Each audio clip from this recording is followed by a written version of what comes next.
La Civica Orchestra di Fiati Giuseppe Verdi, città di Trieste, con il sostegno della Regione Friuli Venezia Giulia e il contributo della Fondazione Kathleen Foreman Casali, presenta Aperitivi in musica di e con Giovanni Baldini.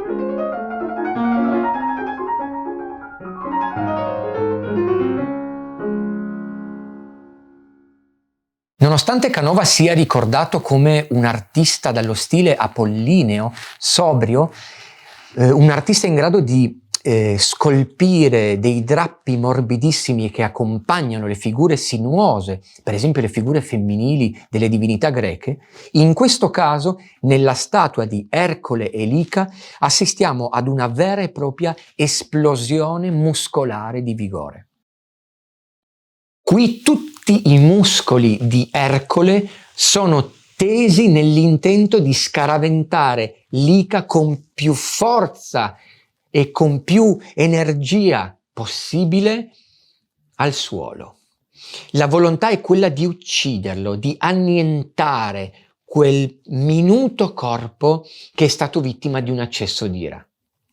Mi sono dunque chiesto, esiste un corrispettivo musicale di questo gesto, di questo movimento, di questa violenza? Sì. La proposta che voglio farvi è di pensare al primo movimento della Nona Sinfonia di Beethoven, in questo preciso punto.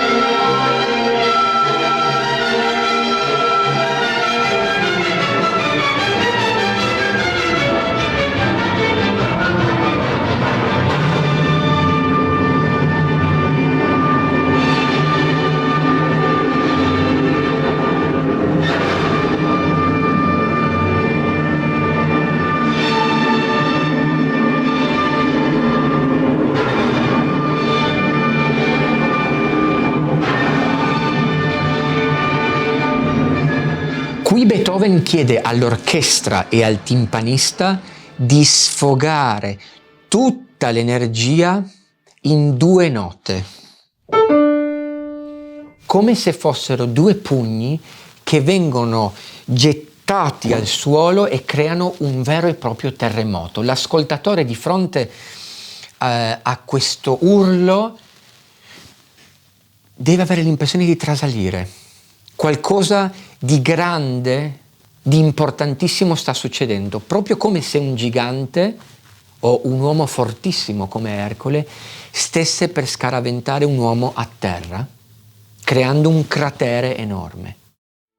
Se stiamo parlando di Beethoven sinfonico, l'unico direttore che vi consiglierò sempre è Wilhelm Furtwängler, con l'unica orchestra in grado di supportare la sua incredibile arte direttoriale, ovvero il Berliner Philharmoniker.